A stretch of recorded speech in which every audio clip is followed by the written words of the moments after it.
Students, welcome back to our YouTube channel service study. बच्चों, आज मैं आप सभी के लिए एक नई वीडियो लेकर आया हूं जिसमें मैं आप सभी को कक्षा 10 विज्ञान के बहुविकल्पीय प्रश्नों को हल कराऊंगा। और बच्चों, मैं ये गारंटी देता हूं कि ये सारे जो क्वेश्चंस मैं यहाँ पे कराने वाला हूं वही के वही क्वेश्चन, सेम टू सेम वही क्वेश्चन आपको बोर्ड परीक्षा में मिलेंगे। तो वीडियो को थोड़ा सा भी स्किप मत करिएगा, एंड तक देखिएगा। और जो भी बच्चे चैनल पे नए हैं वो चैनल को सब्सक्राइब कर लेंगे, साथ ही साथ बेल आइकन भी प्रेस कर देंगे ताकि इस तरह की इंपॉर्टेंट वीडियो का नोटिफिकेशन आपके पास सबसे पहले पहुंच जाए। ठीक है बच्चों, यहाँ पे पहला बहुविकल्पीय प्रश्न दिया है, कह रहा है कि ओम का नियम किनके मध्य संबंध बताता है। बच्चों, बहुत ही बढ़िया क्वेश्चन है। बच्चों, सबसे पहले हम इसका कॉन्सेप्ट देख लेते हैं कि क्या कॉन्सेप्ट इसमें अप्लाई होगा। ठीक बच्चों, ओम का नियम क्या होता है कि यदि कोई चालक है तो चालक के सिरों पर जो विभवांतर होगा वो उस चालक में प्रवाहित कर रही विद्युत धारा के समानुपाती होगा। ठीक है, ध्यान से सुनिए। किसी चालक के सिरों पर जो विभवांतर होता है वो उस चालक में प्रवाहित हो रही विद्युत धारा के समानुपाती होता है। ठीक है बच्चों, मैंने ओम के नियम की एक सेपरेट वीडियो बनाई है, तो उस वीडियो का भी लिंक आपको डिस्क्रिप्शन में मैं दे दूंगा। आप वहां से जाके ओम के नियम को डिटेल्ड में पढ़ सकते हो। ठीक है, फिलहाल यहां पे चलते हैं। ओम का नियम क्या कहता है बच्चों की जो विभवांतर होगा वो समानुपाती होगा किसके, उस चालक में प्रवाहित कर रही धारा के। बच्चों, विद्युत धारा के। ये संबंध किस में बता रहा है बच्चों, विभवांतर और विद्युत धारा में। ठीक है, इसका जो सूत्र आएगा बच्चों V बराबर आई आर आता है। यहाँ पे हम जो R है, प्रतिरोध है, उसको हम नियतांक के रूप में प्रयोग करते हैं। तो कुछ लोग ये सोच रहे होंगे कि यहाँ पे प्रतिरोध के बीच भी संबंध है, ऐसा कुछ नहीं है बच्चों। ध्यान रखिएगा इस बात का कि यहाँ पे जो ये प्रतिरोध है ना वो हमारा कांस्टेंट है, नियतांक है। तो प्रतिरोध के बीच में ये संबंध नहीं है, ये केवल विभवांतर और विद्युत धारा के बीच में संबंध है। ठीक है बच्चों, तो देख लेते हैं यहाँ पे कौन सा विकल्प सही होगा। पहला दिया है कि विद्युत धारा व प्रतिरोध, नहीं होगा। प्रतिरोध व विभवांतर, ये भी नहीं होगा। विद्युत धारा व विभवांतर, ये हमारा सही उत्तर होगा बच्चों, ऑप्शन ग। ठीक है, अगले प्रश्न की तरफ चलते हैं बच्चों। कह रहा है कि निम्न में से कौन सूर्य के प्रकाश में विघटित हो जाता है। तो बच्चों, ये तो आप सभी को पता होगा कि जो सिल्वर क्लोराइड होता है बच्चों वो क्या हो जाता है, विघटित हो जाता है, टूट जाता है। किसमें, सिल्वर और क्लोरीन गैस में। तो यहाँ पे हमारा पहला विकल्प सही होगा।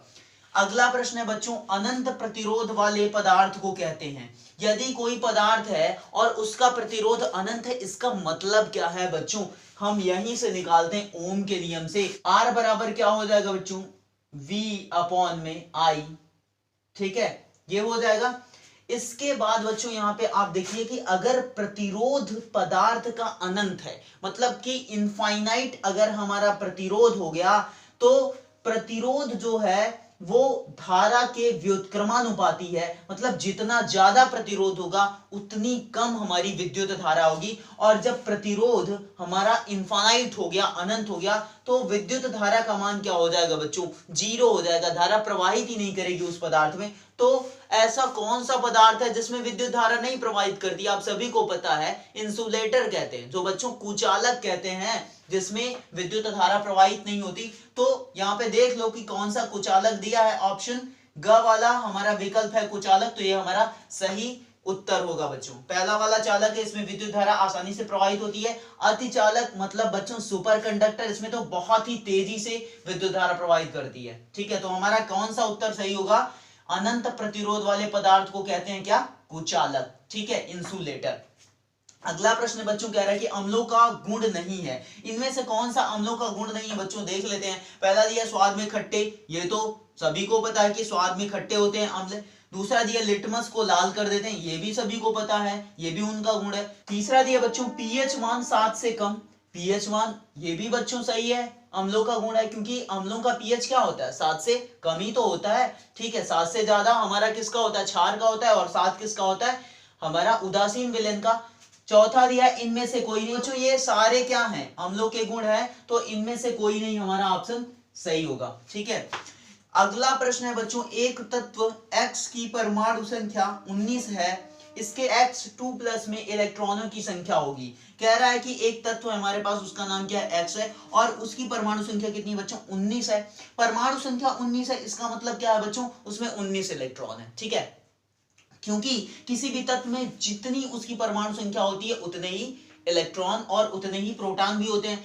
इसके आयन X2+ में इलेक्ट्रॉनों की संख्या होगी बच्चों। अगर X2+ बन रहा है और उसमें इलेक्ट्रॉन की संख्या पूछ रहा है बच्चों, तो X2+ का मतलब क्या है बच्चों, ये जो X तत्व था उस पे 2 धनायन लगा हुआ है, 2 धनावेश है बच्चों। इसका मतलब क्या है, ये कब आता है, जब वो इलेक्ट्रॉन त्याग देता है। तो इसने कितने इलेक्ट्रॉन त्याग दिए, 2 इलेक्ट्रॉन त्याग दिए। तो इसमें पहले कितनी संख्या थी इसकी, 19 थी। अब जब ये 2 त्याग दिया तो कितनी होगी इलेक्ट्रॉनों की संख्या बच्चों, 17 होगी बच्चों। ठीक है, ख ऑप्शन हमारा क्या होगा, सही होगा। अगला प्रश्न बच्चों कह रहा है कि पेंटेन C5H12 में सहसंयोजक बंधों की संख्या है। बहुत बढ़िया क्वेश्चन है बच्चों। हमको यहाँ पे सहसंयोजक बंधों की संख्या बतानी है पेंटेन में, तो इसका हमको थोड़ा सा संरचना बनानी पड़ेगी बच्चों। बना लेते हैं यहाँ पे बच्चों। पेंटेन बोले तो पेंटेन को कैसे लिखोगे, पेंट धन एन। ठीक है, और एन का मतलब क्या है बच्चों, एकल बंध होगा बच्चों, कार्बन और कार्बन के बीच में। और पेंट का मतलब 5 कार्बन, तो 5 कार्बन बना लेते हैं, 1 2 3 4 5। ठीक है, 5 कार्बन हो गए। सबके बीच में कौन सा बंध होगा बच्चों, एकल बंध होगा। ठीक है, अब इस कार्बन की कितनी संयोजकता बच्चों, 4। तो एक यहाँ पे पूरी है, एक इधर से, एक इधर से, एक इधर से। इस कार्बन की 2 पूरी है, तो ऊपर नीचे लगा दो, इसकी भी ऊपर नीचे लगा दो, इसकी भी, और इसकी भी ऊपर नीचे, बगल में भी लगानी पड़ेगी क्योंकि इसकी एक ही पूरी है। ठीक है, अब हर जगह क्या करो, हाइड्रोजन जोड़ दो। सब जगह हाइड्रोजन जुड़ेगा, यहां पर जोड़ दो हाइड्रोजन, काम हो जाएगा। ठीक है बच्चों, अब कितना है हाइड्रोजन गिन लो, 12 ही होने चाहिए। 2 4 5, 5 ये 10, और 1 11, और 1 12। ठीक है, ये हमारा क्या बन गया बच्चों, पेंटेन। क्या है बच्चों, पेंटेन, पेंटेन। ठीक है, अब बच्चों यहाँ पे काउंट कर लेते हैं हम सहसंयोजक बंधों की संख्या। ठीक है, देखो 1 2 3 4 5 6 7 8 9 10 11 12 13 14 15 16, 16 है बच्चों। ठीक है, तो यहां पे हमारा कौन सा उत्तर सही होगा, ग। ठीक है बच्चों, अगला प्रश्न है बच्चों, कह रहा है कि अवतल दर्पण की फोकस दूरी होती है। ठीक है, हमको बताना है कि अवतल दर्पण जो होता है उसकी फोकस दूरी कैसी होती है। पहला दिया धनात्मक, दूसरा ऋणात्मक, दूसरा क और ख दोनों, और चौथा इनमें से कोई नहीं। तो बच्चों आप सभी को पता होगा कि अवतल दर्पण की जो फोकस दूरी होती ना, वो क्या होती है, ऋणात्मक होती है। थोड़ा सा आप देख लो अगर नहीं समझ में आ रहा है तो। ये क्या है, ये हमारा अवतल दर्पण है। ठीक है, ये हमने पॉलिश कर दिया, और इसकी जो फोकस दूरी होती है ना बच्चों, ये किधर होती है, इस साइड में होती है।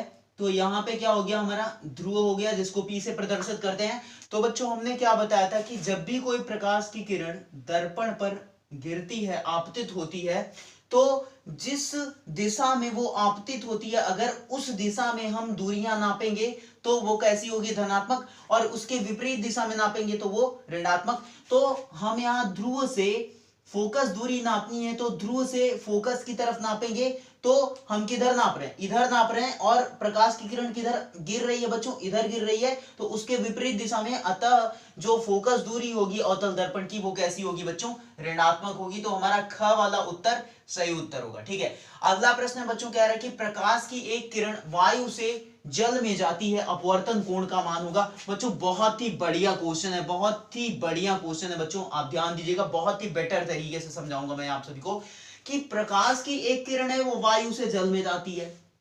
ये मान लो बच्चों कि ये कौन सा आपका माध्यम है, वायु है, और ये कौन सा है बच्चों, जल है। ठीक है, यहाँ पे हमने क्या कर दिया, अभिलंब बना दिया। ठीक है, ये बहुत ही महत्वपूर्ण काम है।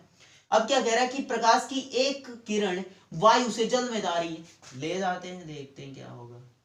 ये वायु से निकली और ये कहां जाएगी, जल में जाएगी बच्चों। बट यहाँ पे एक नियम लागू होगा कि वायु कैसा माध्यम है बच्चों, विरल माध्यम, जल कैसा है, सघन माध्यम। तो जब भी प्रकाश की किरण विरल माध्यम से सघन माध्यम में जाती है, तो अभिलंब की तरफ क्या होती, ऐसे मुड़ जाएगी बच्चों, ऐसे जा रही है, ऐसे मुड़ जाएगी। वायु से जल में जा रही ना, तो ऐसे जा रही है, जाना ऐसे चाहिए लेकिन माध्यम चेंज हुआ, विरल से सघन आया तो कैसे हो जाएगी, ऐसे हो जाएगी बच्चों। तो ये क्या होगी, ये अभिलंब की तरफ झुक जाएगी बच्चों, ठीक है। अब यहां पे क्या बताना, ये आपका क्या हो गया, रेखा चित्र हो गया। अब क्या रहा है कि अपवर्तन कोण का मान बताना है। पहला ऑप्शन है 90 डिग्री, दूसरा है आपतन कोण से छोटा, तीसरा है आपतन कोण के बराबर, चौथा है इनमें से कोई नहीं। देख लेते हैं, अपवर्तन कोण 90 डिग्री तो नहीं होगा बच्चों, पहली बात। दूसरी बात, ये हमारा आपतन कोण है और ये अपवर्तन कोण है आर। दूसरा ऑप्शन क्या है, आपतन कोण से छोटा। आपतन कोण से छोटा ये हमारा सही उत्तर है बच्चों। यहां पे देखिए आपतन कोण जो है वो ज्यादा लग रहा है और अपवर्तन कोण क्या है, कम है। कम हो भी जाएगा क्योंकि इसको जाना सीधे चाहिए, लेकिन इसका माध्यम बदल गया, चेंज हो गया, तो ये अभिलंब की तरफ झुक गई। और जब झुक गई तो इसका कोण जो होगा पहले अभिलंब से, वो अब क्या हो जाएगा, कम हो जाएगा। तो हमारा कौन सा उत्तर सही है बच्चों, ख उत्तर सही है, आपतन कोण से छोटा, ठीक है, अपवर्तन कोण होगा। अगला प्रश्न बच्चों कह रहा है कि जल का संवहन होता है, तो ये तो आप सभी को पता है कि जल का जो संवहन होता है ना, वो जाइलम द्वारा होता है, ठीक है। अगला प्रश्न है बच्चों, रंध्रों में द्वार कोशिकाएं पाई जाती हैं। बहुत बढ़िया, बहुत अच्छा क्वेश्चन है। तो बच्चों रंध्रों में जो द्वार कोशिकाएं पाई जाती हैं उनकी संख्या पूछ रहा है बच्चों। तो कितनी कोशिकाएं पाई जाती हैं बच्चों, 2 कोशिकाएं पाई जाती हैं, ठीक है बच्चों। तो बच्चों आई होप कि आपको ये सारे बहुविकल्पीय प्रश्न बहुत ही बेटर तरीके से समझ में आए होंगे, और किसी भी विकल्प में, किसी भी आंसर में आपको प्रॉब्लम हो रही है, डाउट आ रहा है, तो आप कमेंट जरूर करिएगा। वीडियो अच्छी लगे तो लाइक